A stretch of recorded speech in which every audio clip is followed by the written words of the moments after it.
예, 안녕하세요. 저는 한국 유나이티드 제약의 김지희 변호사입니다. 제가 오늘 발표하려고 준비한 주제는 허가특허 연계제도와 제약산업의 미래인데요. 다소 제목이 거창하긴 하지만 이제 2015년도에 본격적으로 시행된 허가특허 연계제도 이후에 이제 국내 제약 산업이 어떻게 특허적으로 영향을 받았는지 이 부분에 대해서 소개를 드리겠습니다. 저희 목차는 우선 해당 제도에 대해서 좀 소개를 드리고 관련해서 최근에 이슈화가 된 판례 두 가지를 좀 설명드리겠습니다. 우선 허가특허 연계제도 이제 개괄적인 설명인데요. 다들 아시다시피 이 허가특허 연계제도는 1984년에 미국 해치만 왁스만법에 의해서 최초로 법제화가 되었고 우리나라에는 미국과 자유무역협정 FTA를 계기로 이제 도입이 되었지요. 단계적으로 이제 시행이 됐는데 2012년도에는 특허 목록에 등재된 특허권자에게 후발의약품이 허가 신청을 하게 될 경우 허가 신청한 사실을 통지하는 규정이 이제 약사법에 들어왔고요. 그리고 2015년에는 그렇게 통보된 특허, 그러니까 선발의약품에 관련된 특허가 허가 당국에 통보되어 있을 경우에 그 특허의 존속 기간 동안에는 그 특허권자의 동의나 묵인 없이 다른 제네릭 제품이 나오지 못하도록 판매 금지 조치를 할 수 있는 규정이 약사법에 들어왔습니다.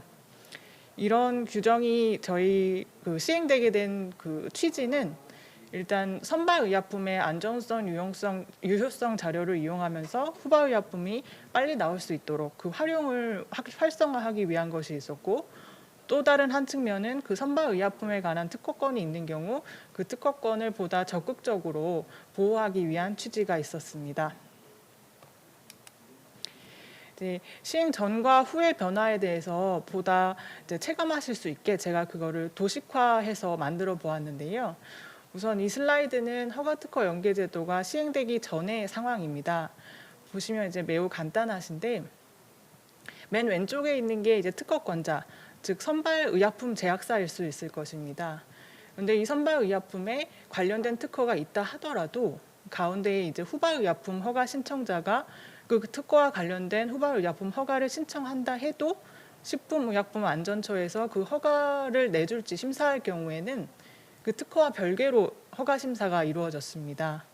그래서 선발의약품에 관한 특허가 있다 하더라도 후발의약품의 품목 허가 절차에서는 선발적으로 고려가 되지 않고 만약에 그 시판 허가가 난 이후에 이제 특허권자 입장에서 별도로 그 3번처럼 특허 침해 분쟁을 제기하고 그게 판정되면 후발적으로 이제 후발의약품이 허가 취소가 될 수 있도록 되어 있는 제도였습니다.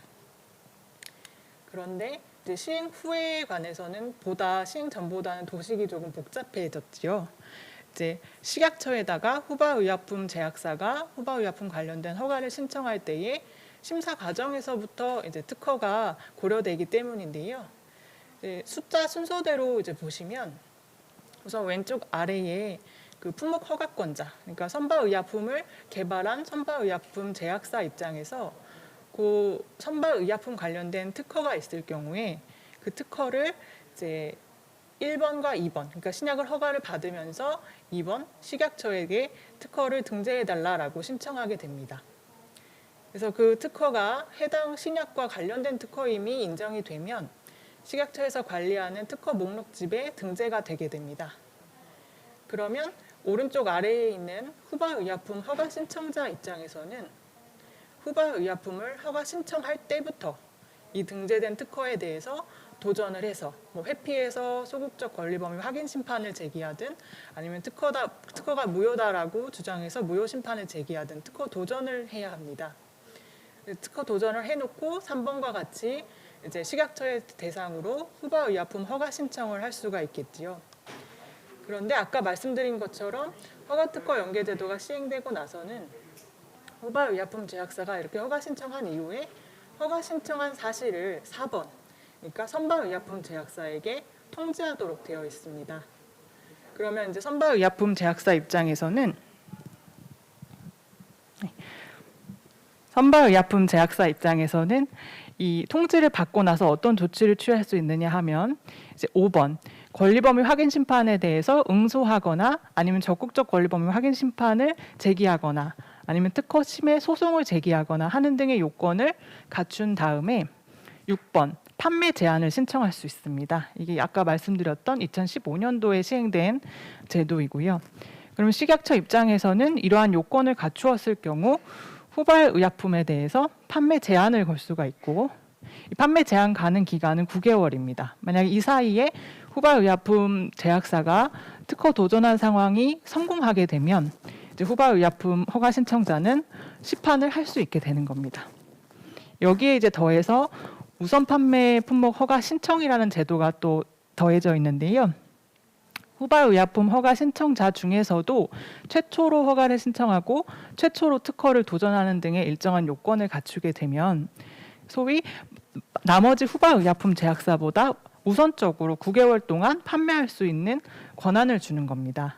그래서 그 제도에 대해서는 뒤에 사례를 붙여서 조금 더 자세히 설명을 드리겠습니다. 그래서 허가특허 연계제도가 시행된 이후에는 이렇게 후발의약품의 그 허가 단계에서부터 등재된 특허에 대해서 고려하게 된다. 이렇게 말씀을 드리겠습니다. 이 허가특허 연계제도에 대해서 좀 타임라인으로 제가 정리를 해봤는데요. 맨 왼쪽부터 오른쪽으로 쭉 가시면서 보시면 됩니다.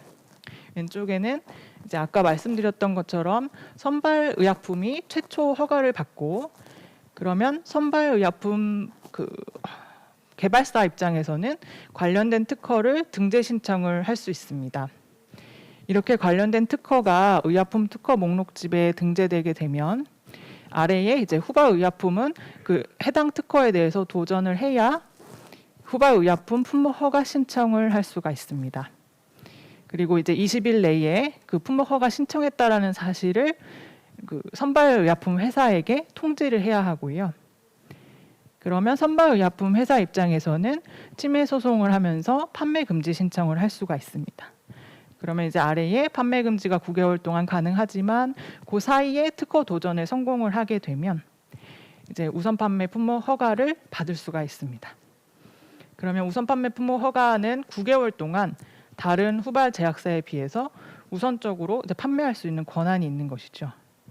그러면 다들 이제 추측하실 수 있는 바와 같이 후발 제약사 입장에서는 보다 빨리 그 특허에 도전하면서 후발 제약에 관해서 허가 신청을 하려고 하게 되고 따라서 신약의 안유 자료를 활용하려고 많이 이제 개발의 전략을 짜게 됩니다. 반대로 이제 신약자 입장에서는 관련 특허를 확보해서 등재를 하려고 하고 그 특허권에 기해서 이제 보호를 받을 수 있는 기회가 보다 선제적으로 생기는 것이죠. 이제 의약품 특허 목록집에 특허를 신청할 수 있다라고 말씀을 드렸는데요. 지금 2020년 11월 기준으로 식약처에 등재되어 있는 그 등재 특허는 약 2,829건이 됩니다. 이러한 사항은 그 의약품 통합 정보 시스템에 들어가시면 누구나 조회가 가능하신 사항이고요. 관련 특허에 관련된 의약 품목과 주성분 그리고 그 특허의 번호와 존속 기간 등에 대해서 다 공개가 되어 있습니다. 후발 제약사 입장에서 특허 도전을 최초로 하고 후발 의약품의 허가 신청을 최초로 하는 등의 요건을 갖추게 되면 그 우선 판매 품목 허가를 받을 수 있다고 말씀을 드렸는데요. 2020년 11월 기준으로 현재 389건의 우선 판매 품목 허가가 난 바가 있습니다. 이 또한 마찬가지 그 의약품 통합 정보 시스템에 들어가시면 화면에 보시는 바와 같이 누구나 보실 수가 있습니다. 보시면 해당 의약품하고 그다음에 우선 판매를 할 수 있는 기간까지 공고가 되고 있습니다.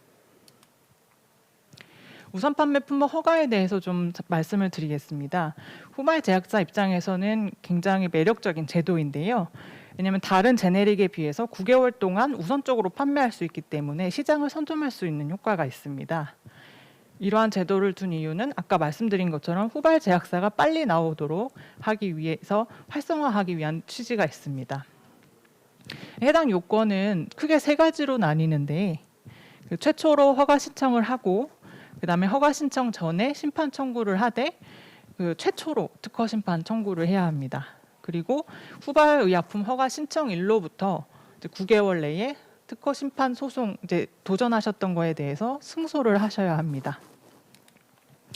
관련된 사례를 좀 가져와 봤는데요. 전형적인 우판권 허가를 득한 사례입니다. 액토스 매트정이란 제품인데 원래 선발 제약사는 허가권자 T사입니다. PMS는 2014년이었고 관련해서 등재된 특허의 만료가 2023년 10월 6일이었습니다. 그러니까 이 특허에 침해하지 않으면서 후발의약품이 나오려면 사실은 2023년 10월 7일이나 돼야 나올 수 있는 상황이었죠. 근데 이 특허에 대해서 국내 8개사가 K사를 포함한 8개사가 도전을 시작했습니다. 그중에 K사가 제일 먼저 회피를 해서 소극적 권리범위 확인 심판을 청구했고요. 말풍선으로 만들어 놓은 것이 3가지 요건을 다 갖췄다라는 표시인데 K사와 7개사는 모두 최초 심판 청구는 요건을 갖췄습니다. 근데 표에 보시면 후발의약품 허가 신청일이 약간 다른데 그중에 K사만 제일 먼저 허가 신청을 했습니다. 그리고 아까 말씀드린 것처럼 마지막 요건이 후발의약품 허가 신청하고 나서 9개월 내에 해당 심판 소송을 승소해야 한다고 말씀드렸는데 오른쪽 위에 보시면 2017년 4월 24일에 승소하면서 이 요건까지도 다 갖췄죠. 그래서 8개 회사 중에서 제일 먼저 허가 신청을 한 K사에서 우선 판매 품목 허가를 취득하였고 아까 보여드린 의약품 정보 통합 정보 시스템에 공고가 되었습니다. 그래서 허가 신청이 17년 2월 28일이었으니까 일정한 허가 심사를 받고 허가 득하고 약가 등재하고 판매 가능한 날이 2017년 9월 7일 마지막 문장에 있는 거고요. 그때부터 9개월 동안 K사만 나머지 7사를 제외하고 K사만 판매가 가능하도록 우선 판매 품목 허가를 받았던 사안입니다. 그러다 보니까 이 제도의 도입으로 인해서 후발의약품을 개발하는 회사 입장에서는 특허 도전을 좀 더 활발하게 되었고 관련해서 발생하는 심판 소송이 굉장히 많았습니다. 그래서 오른쪽에 그래프를 보시면 2015년도에는 무려 140여 건의 허가특허 연계제도 관련된 심판 소송이 증가를 했었고 그리고 2015년부터 2018년까지 전체 심판 소송의 성격을 좀 살펴보면 이 왼쪽에 동그란 그래프를 보시면 파란색이 소극적 권리범위 확인 심판인데요. 아무래도 도성물 특허에 대해서 좀 조성을 달리 해가지고 회피를 하고 그 사안에 대해서 심판부에 확인을 구하는 소극적 권리범위 확인 심판이 제일 많았고요. 그 다음으로 특허 무효 심판 그리고 존속 기간 연장 무효 심판들의 순으로 심판과 소송이 증가를 했었습니다. 이러한 수치는 2019년에 식약처에서 발행했던 의약품 허가특허 연계제도 영향평가라는 보고서를 토대로 한 거고요. 물론 공개가 되어 있습니다. 매년 영향평가를 하도록 약사법에 정하고 있기 때문인데요. 관련해서 허가특허 연계제도가 국내 산업계에 미친 영향을 조금 더 알아보겠습니다. 다른 각도에서요. 분쟁도 많아졌지만 어떤 효과가 있었느냐. 후발의약품의 시장 진입을 조기화하는 제도의 취지대로 그런 영향이 좀 있었어요. 아까 말씀드린 것처럼 액토스 매트정의 경우에는 정량적으로 분석을 해봤을 때 제도의 도입 이전에 비해서 후발의약품이 3개월 정도 시장에 조기 진입을 했습니다. 그리고 연구개발비도 증가하게 되었는데요. 회사 입장에서 적극적으로 특허 도전을 하고 회피 기술을 개발을 해야 하다 보니까 관련 R&D 인력이라던가 R&D 비용에 투입하는 비율이 좀 높아졌습니다. 그래서 구체적으로는 해당 발행 영향평가 보고서에서는 R&D 비용이 3억 4천만 원에서 3억 8,600만 원 정도가 증가한 걸로 추정이 된다 이렇게 분석을 하고 있고 관련 인력도 증가했다고 분석하고 있습니다. 제약 분야 최근에 이슈됐던 판례를 좀 소개해드리겠습니다. 이 제품은 소위 솔리페나신 사건이라고 불리는 판례인데요. 제품명, 그러니까 선발의약품의 제품명은 베시케어정이었습니다. PMS 2013년도에 이제 만료가 되고 관련된 특허가 이제 물질 특허였는데 이 해당 물질 특허가 그 존속 기간이 한번 연장이 됐었습니다. 2015년에서 2017년으로 존속 기간이 연장이 되었습니다. 그런데 그 해당 연장 등록 공보를 살펴보시면은 그 아래에 제가 파란색으로 표시를 해두었는데요. 일반명, 그래서 그 연장되는 대상으로서 숙신산 솔리페나신, 그러니까 숙신산 염까지 기재를 하고 있고 그 제품명은 베시케어정이 기재가 되어 있습니다. 그래서 이 베시케어정의 주성분인 숙신산 솔리페나신으로 이제 연장 출원을 해서 연장이 인정돼서 등록이 되었던 거고요. 이제 이 연장된 물질 특허를 보고서 후발 제약사 입장에서는 어떤 전략을 세웠느냐? 염을 달리해서, 그러니까 솔리페나신 숙신산 염이 아니고 뭐 푸마르산 염이나 타르타산 염이나 이런 염을 달리 붙여서 의약품을 개발을 하고 이 연장된 기간 동안에는 이 연장된 권리 범위에 속하지 않는다라는 취지의 주장을 해서, 그러니까 길게 말씀드리면 존속 기간 연장 특허의 소극적 권리 범위 확인 심판이라는 것을 이제 제기하게 됩니다. 그래서 이러한 그 케이스가 나오면서 그러면 존속 기간이 연장된 경우에 그 연장된 기간 동안의 특허권의 권리 범위가 어디까지 있느냐?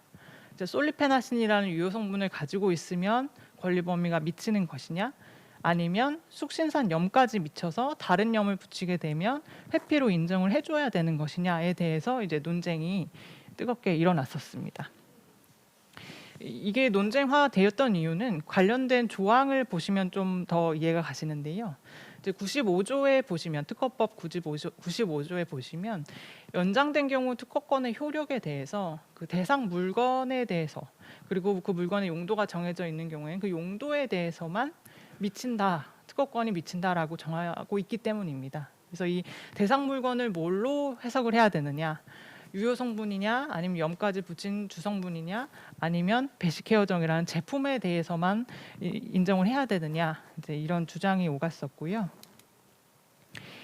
이제 결론을 정리해 드리면 일단 심판부에서 소극적 권리 범위 확인 심판 사건에서는 처음에 청구를 인용했었습니다. 즉 후발 제약사의 손을 들어줘서 이거는 회피다. 그래서 제품이 나와도 된다라는 것이겠죠. 그런데 당연히 이제 선발 제약사 입장에서 이에 대해서 심결취소 소송을 제기했고 심결취소 소송 단계에서도 한 번 더 회피가 인정이 됐었습니다. 근데 당연히 또 선발 제약사가 이제 상고를 하면서 대법원에 사건이 갔는데 이게 회피가 불인정이 되면서 파기환송이 되면서 이 솔리페나신 예를 들면 뭐 푸마르산 염이라 하더라도 이 연장된 기간 동안에 이 특허권의 권리 범위에 속한다는 취지의 이제 결론이 나게 됐습니다. 그래서 이 대법원의 파기환송 판결문에 대해서 이제 해석이 분분했는데요. 최초의 법리를 제시한 거다 보니까 워낙 이제 이슈화가 됐었고요. 이 대법원의 판단은 결국에는 이렇게 유효 성분이 같지만 염이 다른 경우, 염만 다른 경우에는 이 권리 범위가 미치느냐 아니냐에 대해서 판단하기 위해서 무엇을 살펴보냐 하면 첫 번째로는 해당 염을 선택하는데 얼마나 어렵겠느냐, 염 선택의 용이성이었고요. 그리고 두 번째로는 해당 치료 효과나 용도가 특허하고 그리고 후발 제약 의약품하고 아니면 확인 대상 발명하고 실질적으로 이제 동일한지 실질적 동일성을 고려하였습니다. 그래서 이 두 가지를 고려하였고 이 두 가지를 기준으로 해서 사건마다 달리 판단해야 된다라는 이제 대법원의 법리 설시가 있었고요. 적어도 이 솔리페나신 사건에 있어서는 다르지 않다라고 보았습니다. 그래서 결국에는 후발 의약품은 2015년 12월 28일이 이제 목표였지만 이 분쟁에서 후발 제약사 입장에서 패소를 함으로써 2017년 7월 13일이 지나서야 이제 허가가 가능했던 사안입니다. 네, 마지막 사례인데요. 자이프렉사 사건입니다. 이 사건을 이해하시기 위해서는 일단 그 의학 쪽의 약가 제도에 대해서 이해하실 필요가 있어서 간단하게 그 소개를 드리는데 이제 왼쪽에 보시면은 선발 의약품의 약가가 100%라고 했을 경우에 최초의 제네릭 의약품이 나와서 보험 약가가 등재가 되게 되면 그 선발 의약품의 약가가 70%로 떨어지게 됩니다. 그리고 그 이후에는 그 해당 제네릭 약가가 59.5% 그리고 그 이후에 나오는 제네릭이 3개 이상이 되고 1년이 경과하면 53.5%로 약가가 떨어지게 됩니다. 그런데 이 사안에서는 이제 자이프렉사전 관련해서 등재 특허가 있었고 그 특허에 대해서 후속 발매 회사 H사와 M사가 그 특허가 무효다라고 심판 청구를 했는데요. 그 심판 단계에서는 기각이 돼서 특허가 유지가 되었다가 특허 법원 단계에서 무효로 판단이 되었습니다. 그러니까 후발 제약사 입장에서는 당연히 이 무효임을 판결을 받고 나서 이 퍼스트 제네릭을 출시하게 되는 거죠. 그게 이제 2010년 11월이었는데 그 이후에 이제 특허권자가 다시 상고를 하면서 대법원에서 파기환송되면서 특허가 결국에는 유효로 이제 결론이 나게 됩니다. 그러다 보니까 이제 그 선발의약품 회사 입장에서, 그러니까 특허권자 입장에서는 H사와 M사를 그 상대로 해당 특허가 유효하고 특허가 존속 기간이 끝나기 전에 제네릭을 출시했으니까 이거 특허 침해다라는 걸 주장하면서 손해배상도 같이 청구하게 됩니다. 그런데 이 사건에서 쟁점이 됐던 거는 그 손해배상의 범위였는데요. 아까 약가 제도를 말씀드리면서 제네릭이 나오게 되면은 그 선발의약품의 약가가 70%로 인하된다고 말씀을 드렸습니다. 그 선발의약품, 그러니까 특허권자 입장에서는 이 인하된 그 금액만큼의 손해도 특허 침해로 인한 손해다. 그래서 그 손해 또한 후발의약품 그 개발사가 배상을 해야 된다라는 주장이었습니다. 그래서 이게 결국에는 특허 침해가 인정됐을 경우 손해배상의 범위가 어디까지 인정되어야 하느냐가 쟁점이었는데 이제 2심 판결이 난 이후에 4년이 지난 최근, 그러니까 11월 26일에야 대법원의 판결이 선고가 되었습니다. 아주 따끈한 사건인데요. 이제 결론만 말씀드리면 일단은 제네릭 의약품 발매사의 위법성하고 그 인과관계는 모두 부정이 된다고 판단이 되었습니다. 그래서 그 적어도 특허 법원의 판결을 신뢰해가지고 그 퍼스트 제네릭을 냈을 경우에 그 선발의약품의 오리지널 약가가 70%로 떨어지는 것은 관련된 약가 제도에 따라서 된 것이지 이 후발의약품 개발사의 어떤 위법성이 있거나 아니면 그 인과관계가 인정되지는 않는다라는 취지의 대법원 판결이었고요. 그래서 이 막대한 손해를 후발 제약사 입장에서 물어야 하느냐 아니냐라는 것은 국내 제약업계의 굉장히 큰 이슈였는데 다행히 최근에 이런 판결이 나오면서 정리가 되었습니다. 그래서 후발 제약사 입장에서는 그 특허의 무효 여부에 대해서 뒤집어진다 하더라도 일단은 특허 도전에서 성공을 하면 후발 그 의약품을 출시하는 데 조금 부담을 덜게 된 거고, 그래서 특허 도전이 좀 더 활발해질 수 있다. 이렇게 이제 업계에서 해석을 하고 있습니다. 예, 제가 준비한 자료는 여기까지고요. 뭐 길면 길고 짧은 시간 경청해 주셔서 감사합니다.